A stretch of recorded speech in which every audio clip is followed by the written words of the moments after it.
नमस्कार साथियों, स्वागत है आप सभी का आपके अपने YouTube चैनल शिक्षाला पर। आज की क्लास में हम लोग अलजेब्रा के कुछ बेसिक कॉन्सेप्ट्स और उसके ऑपरेशंस को समझेंगे। ऑपरेशन को समझने का मतलब क्या हुआ? ऑपरेशन का मतलब होता है एडिशन, सब्ट्रैक्शन, मल्टीप्लिकेशन और डिवीजन। तो वन बाई वन समझते हैं, लेकिन अलजेब्रा को जानने से पहले हमको कुछ बेसिक टर्म्स है उसको जान लेना जरूरी होता है। जैसे क्या है, कॉन्स्टेंट क्या होते हैं, वेरिएबल क्या होते हैं, अलजेब्रिक एक्सप्रेशन क्या होते हैं और टर्म्स क्या होते हैं। इनके अलावा भी एक आध दो चीज़ और है, इसके बारे में बात करेंगे। और एक खास बात यह है कि आज की क्लास में उन लोगों को ज़्यादा फायदा मिलेगा जिनको कि अलजेब्रा के बेसिक कॉन्सेप्ट्स में थोड़ी प्रॉब्लम आती है, या तो अलजेब्रा के बेसिक ऑपरेशंस या एडिशन सब्ट्रैक्शन करने में, या तो कुछ चीज़ें जो छोटी छोटी चीज़ें हैं वो उनको नहीं पता। तो जो बिगिनर है या तो जिनको अलजेब्रा में थोड़ी प्रॉब्लम होती है उनको बहुत फ़ायदा होने वाला है। तो ध्यान से देखिएगा वीडियो को। चलिए स्टार्ट करते हैं। सबसे पहले बात करते हैं कांस्टेंट की, जल्दी सीख लेते हैं। कांस्टेंट क्या होता है? जितने भी काउंटिंग नंबर्स होते हैं वो सब कांस्टेंट में आ जाएंगे। कांस्टेंट का मतलब ही होता है कि जो कि स्थिर रहे, कांस्टेंट रहे, जिसकी वैल्यू न बदले। कांस्टेंट मतलब जिनकी वैल्यू न बदले उनको कांस्टेंट बोलेंगे। जैसे काउंटिंग नंबर से मान लीजिए आगे आपके 2 ले लिए, 15 हो गया और 25 हो गया, 100 हो गया, 101 हो गया। ये सब ये मतलब कि जितने भी नंबर्स आप जानते हैं काउंटिंग में जो भी यूज़ करते हैं आप, वो सब के सब आपके कांस्टेंट में आ जाएंगे। इसमें आपके फ्रैक्शन भी आ जाएंगे, रेशनल नंबर भी आ जाएंगे, इरेशनल नंबर भी आ जाएंगे, सभी आ जाएंगे। वेरिएबल्स क्या होते हैं? अब कांस्टेंट के अलावा वेरिएबल्स जो होते हैं, वेरिएबल्स का मतलब होता है कि जिनकी वैल्यू फिक्स ना हो या जिनकी वैल्यू वैरी करे। वैरी शब्द से बना हुआ है वेरिएबल। अब इसमें क्या होता है, इसमें जैसे हम यूज़ करते हैं symbol X, Y, Z, P, Q, R, ये सभी मतलब इंग्लिश अल्फ़ाबेट के जो भी लेटर्स हैं उनको हम लोग एज अ वेरिएबल यूज़ करते हैं। वेरिएबल का मतलब जिनकी वैल्यू फिक्स ना हो, वैरी करे।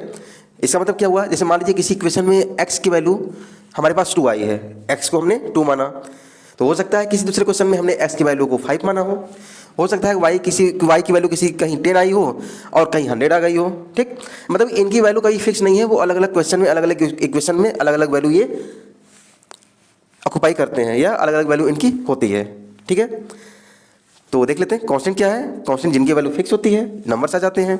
वेरिएबल में जितने भी इंग्लिश अल्फ़ाबेट होते हैं।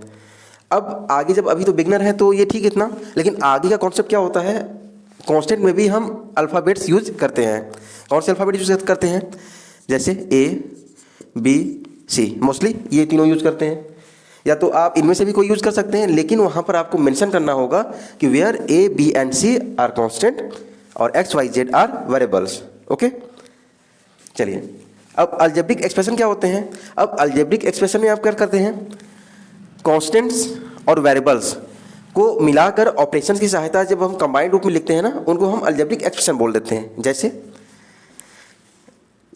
5x + 3, यहाँ पर मैंने 5x और 3 को लिया है, इनको हमने प्लस से कंबाइन किया है, और 5 और x के बीच में कोई सिंबल नहीं है, तो यहाँ पर हम मल्टीप्लाई के साइन मानते हैं। ये ध्यान रखिएगा, बहुत छोटी सी बात है कि किसी भी नंबर और किसी भी वेरिएबल के बीच में अगर कोई भी साइन नहीं है तो वहाँ पर हम मल्टीप्लिकेशन की साइन मानते हैं। तो 5x + 3 ये आपका अलजेब्रिक एक्सप्रेशन हो गया। अलजेब्रिक एक्सप्रेशन थोड़े बड़े भी हो सकते हैं, जैसे 7y² + 2xy - 13, कुछ ऐसा। इसमें जो कॉन्स्टेंट्स हैं वो फ्रैक्शन में भी आ सकते हैं, कोई दिक्कत नहीं उससे, डेसिमल भी आ सकते हैं। तो 7y² + 2xy - 13, ये भी एक एक्सप्रेशन है अलजेब्रा का। अब नेक्स्ट है टर्म्स। टर्म्स क्या होते हैं? तो टर्म्स में प्लस या माइनस से जो सेपरेट होते हैं ना, अलजेब्रा किसी भी अलजेब्रिक एक्सप्रेशन में प्लस माइनस के बाद जो भी आते हैं उनको हम टर्म्स काउंट करते हैं। जैसे देखिए, प्लस के पहले 5x है, ये एक टर्म हो गया, 3 दूसरा टर्म हो गया। यहाँ पर 7y², 2xy और 13 ये 3 टर्म है, प्लस और माइनस से सेपरेट है ना, तो यहाँ पर ये 1 2 3 टर्म्स हो जाएंगे। ओके, तो आई होप ये चारों बातें समझ में आ गई होंगी आपकी। चलिए अब जान लेते हैं कोफिशिएंट और डिग्री के बारे में। अब कोफिशिएंट और डिग्री को समझने के लिए एक एग्जाम्पल की मदद से समझते हैं। जैसे मान लीजिए हमारे पास एग्जाम्पल एक है 2x² - 3xy + 7। इसमें कई सारी चीज़ें समझाने वाले हैं, ध्यान समझिएगा। अब यहाँ पर कोफिशिएंट का मतलब होता है कि किसी भी कांस्टेंट या किसी भी वेरिएबल का जो मल्टीपल होता है ना, वही उसका कोफिशिएंट कहलाता है। जैसे देखिए, अगर हमको इसमें पूछे एक्स स्क्वायर का कोफिशिएंट बताइए, तो एक्स स्क्वायर के मल्टीपल में 2 है, तो ये 2 इसका कोफिशिएंट हो जाएगा। अगर 2 का कोफिशिएंट पूछेगा तो एक्स स्क्वायर हो जाएगा कोफिशिएंट इसका। ओके, नेक्स्ट देखते हैं। सेकंड टर्म है 3xy। अब इस 3xy में मान लीजिए अगर हमको 3 का कोफिशिएंट बोलेगी, 3 का कोफिशिएंट बताइए, तो 3 का कोफिशिएंट क्या है, xy। Coefficient of 3 equal to xy। क्यों? क्योंकि 3 के मल्टीपल में x और y दोनों लगे हुए हैं। अगर x का पूछेगा तो x को छोड़कर 3 और y ये ले लेंगे। x का कोफिशिएंट क्या हो गया, 3y हो गया। y का पूछेगा तो 3x, और इसका कोफिशिएंट पूछेगा नहीं क्योंकि ये अकेला है।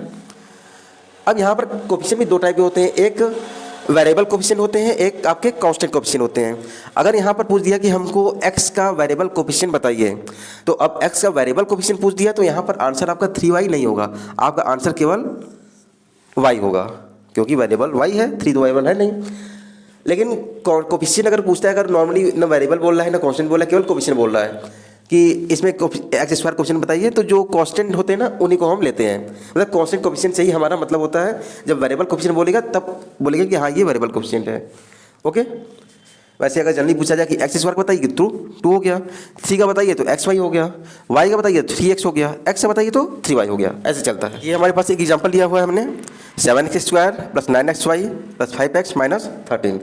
अब इस एग्जाम्पल में हमको अगर बोलेगा कि इस अलजेब्रिक एक्सप्रेशन का हमको डिग्री बताइए, तो डिग्री क्या होता है, degree is the highest power of any given expression. मतलब कि जो अलजेब्रिक एक्सप्रेशन आपको दिया हुआ है उसके हाईएस्ट पावर को हम डिग्री बोलते हैं। अब देखिए हाईएस्ट पावर का मतलब क्या हुआ, जैसे यहाँ पर वेरिएबल पावर देखते हैं, x का पावर 2 है, ठीक है, यहाँ पर x की पावर कुछ नहीं तो 1 मानेंगे, और यहाँ पर भी 1 है, ठीक, तो 1 और 1 2 हो गया, और यहाँ पर भी 1 है, तो हाईएस्ट पावर क्या है 2। तो हाईएस्ट पावर 2 होने की वजह से इस एक्सप्रेशन की डिग्री जो हो जाएगी वो हो जाएगी आपकी 2।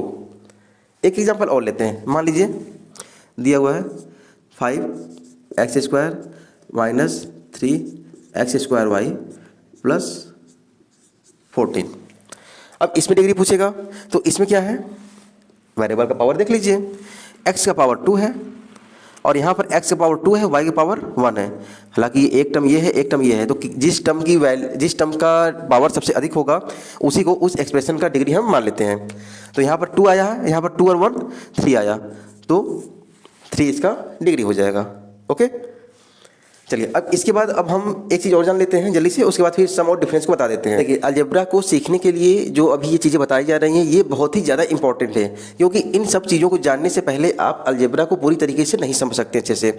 थोड़ा सा धैर्य रखिए, आपको लग रहा होगा सर क्या बता रहे हैं ये सब, या जल्दी से स्टार्ट करना चाहिए, एडिशन सब्ट्रैक्शन स्टार्ट करना चाहिए, वो हमको सीखना है। तो वो सीखने से पहले आपको इसको जान लेना जरूरी है। तो बस ये 2 बचे हुए, उसके बाद डायरेक्ट स्टार्ट करते हैं।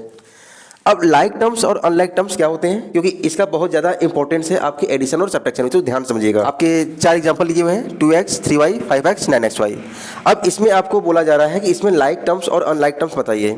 तो लाइक टर्म्स क्या होते हैं, ऐसे सभी टर्म्स को लाइक टर्म्स बोलेंगे जिनके वेरिएबल कोफिशिएंट सेम हो, मतलब नंबर्स कुछ भी लगे हों उससे मतलब नहीं है, हमको वेरिएबल देखना है कि सेम होना चाहिए। जैसे यहाँ पर x लगा हुआ है तो इसका लाइक टर्म x वाला ही होगा। कहाँ x लगा हुआ है, यहाँ y है, यहाँ x है, ये हो गया, और यहाँ xy है, इसको नहीं लेंगे, इसको नहीं लेंगे। 2x और 5x ये एक दूसरे के लाइक टर्म्स हो गए, ठीक। अनलाइक टर्म्स क्या होते हैं, ऐसे टर्म्स जिनकी वेरिएबल्स सेम नहीं होते हैं या वेरिएबल कोफिशिएंट सेम नहीं होते हैं। जैसे यहाँ पर y है, यहाँ पर xy है, तो दोनों सेम नहीं है, तो ये अनलाइक टर्म्स हो गए। इन्हीं दोनों पर पूरा आपका एडिशन और सब्ट्रैक्शन का कॉन्सेप्ट बेस्ड है। फिर से एक बार बता रहे हैं, ध्यान समझिएगा।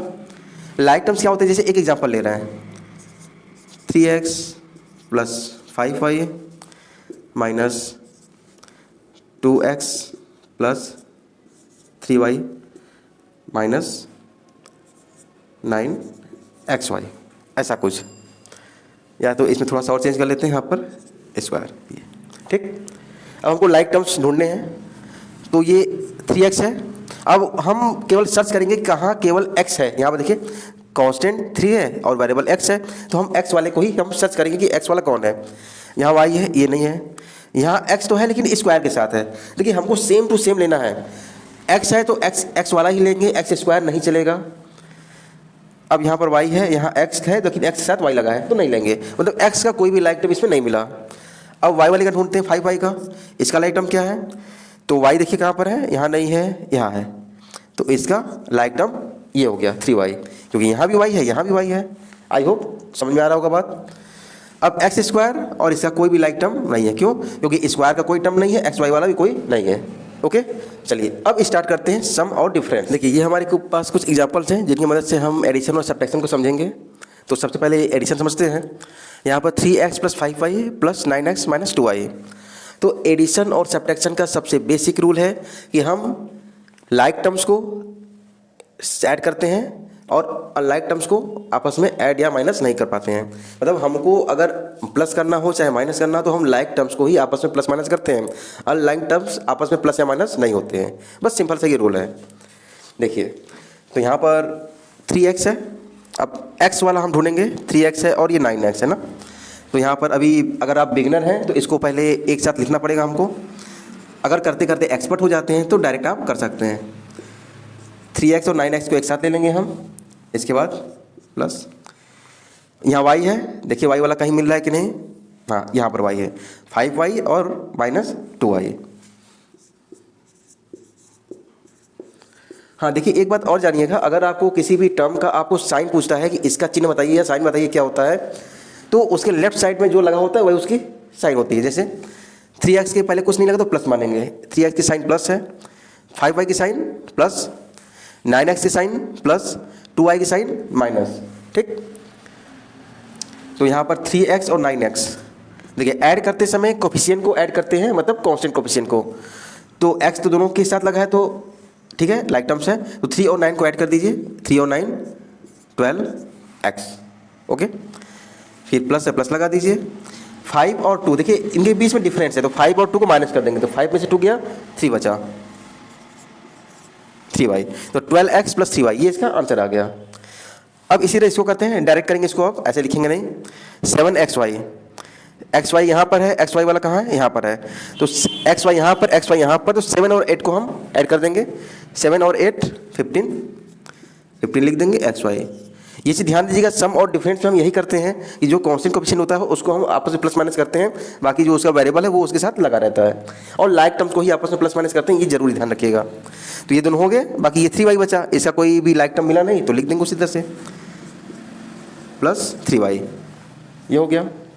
फिर इसको देखते हैं, अगर आपको करने आ गया है इसको सॉल्व करने तो आप डायरेक्ट कर सकते हैं, नहीं तो एक साथ लिखना चाहे तो लिख सकते हैं। ये थर्ड क्वेश्चन क्या है, एक्स स्क्वायर है, एक्स स्क्वायर वाला ढूंढेंगे, यहाँ पर है, चलिए लिख लेते हैं हम पहले 6x स्क्वायर यहाँ -2x स्क्वायर, साइन के साथ लिखेंगे, ये एक साथ हो गया। इसके बाद x वाला है, x कहाँ है, यहाँ पर है और यहाँ पर है, तो हम 2x और ये 13x लिख लेंगे, x का हो गया। और y वाला, हाँ y का ऑप्शन यहाँ पर मिल रहा है, यहाँ पर, तो ये 2y और यहाँ पर 2y। अगर नहीं मिलता तो हम उसी तरह से छोड़ देते हैं जैसे ऊपर यहाँ पर लिखा हुआ है।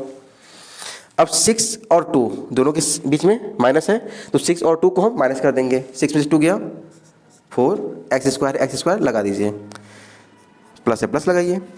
2 और 13 प्लस है तो 13 और 2 को प्लस कर देंगे, 15 और x लगा है x लगा दीजिए, प्लस 2 और 2 4 भाई, ये हमारा इनका एडिशन हो गया ये।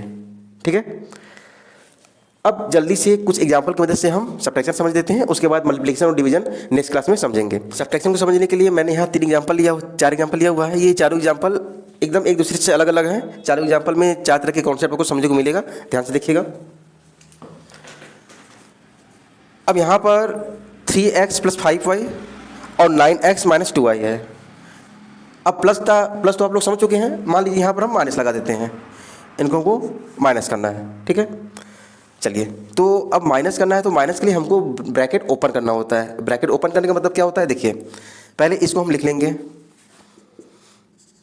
3x + 5y, इसके बाद ब्रैकेट ओपन होगा। अब ब्रैकेट ओपन होने का मतलब माइनस साइन जो है ना वो ब्रैकेट के अंदर जाएगा। अब माइनस साइन जब किसी ब्रैकेट के अंदर जाता है ना तो जितने भी टर्म्स होते हैं उनकी साइन चेंज हो जाती है, मतलब प्लस का माइनस, माइनस का प्लस हो जाता है। तो यहाँ पर -9x हो जाएगा क्योंकि 9x से पहले कुछ नहीं तो प्लस मानेंगे, प्लस का माइनस हो गया।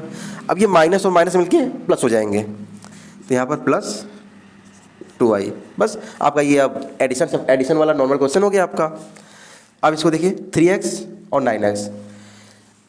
अब एक साइन वाला भी एक रूल होता है सिंबल का, क्या होता है, सेम साइन को ऐड करते हैं, अपोजिट साइन को माइनस करते हैं और बड़े नंबर का साइन रखते हैं।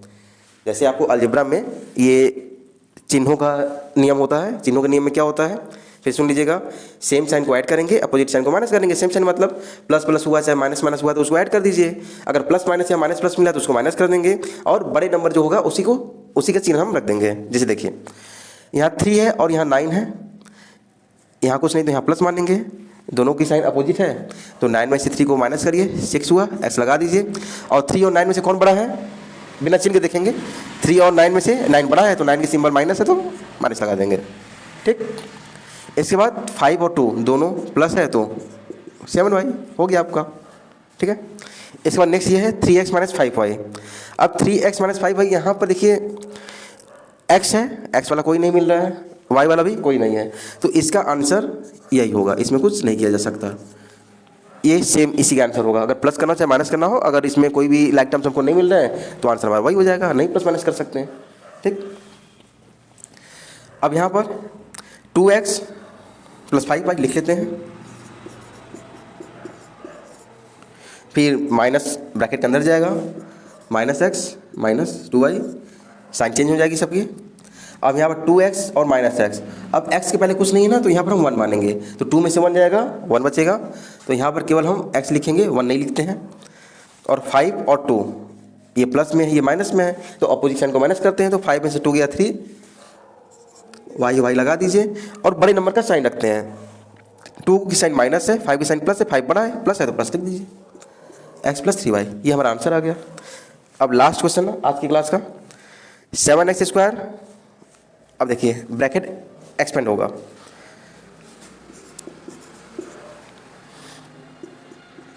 माइनस 5x, ये माइनस अंदर जाएगा तो माइनस 2x स्क्वायर और ये माइनस माइनस प्लस 3y। अब यहाँ पर x स्क्वायर को x स्क्वायर के साथ ही प्लस माइनस करेंगे, अगर x स्क्वायर वाला कोई मिला तो ठीक, नहीं मिला तो उसी तरह रख देंगे। तो x स्क्वायर यहाँ है, x स्क्वायर यहाँ है, तो 7 में से 2 गया 5 x स्क्वायर। अब x वाला कोई नहीं है, y का भी कोई नहीं है, तो यहाँ पर इसको एज इट इज लिख देंगे, minus 5x plus 3y, okay. तो ये रहा आज की क्लास का पूरा कॉन्सेप्ट। आज की क्लास में हम लोगों ने अलजेब्रा की बेसिक कॉन्सेप्ट को समझा, उसमें कांस्टेंट क्या होते हैं, वेरिएबल क्या होते हैं, कोएफिशिएंट क्या होते हैं, टर्म्स क्या होते हैं, like terms, unlike terms, algebraic expression क्या होते हैं, उसकी डिग्री क्या होती है, ये बाकी तमाम चीज़ें जो कि छोटी छोटी चीज़ें हैं जो कि हमको जानना जरूरी है, वो हमने आज जाना। और उम्मीद करते हैं कि आप लोग को आज की क्लास अच्छी लगी हो और एडिशन और सब्ट्रैक्शन का जो कॉन्सेप्ट है और अलजेब्रा का जो कॉन्सेप्ट है वो समझ में आया होगा। अगर क्लास आपको अच्छी लगी हो तो क्लास को लाइक करिएगा, शेयर करिएगा, और अगर चैनल पर नए हैं तो चैनल को सब्सक्राइब करिएगा, क्योंकि इस तरह की अन्य वीडियो और भी आगे आती रहेंगी। थैंक यू, स्वस्थ रहिए, खुश रहिए।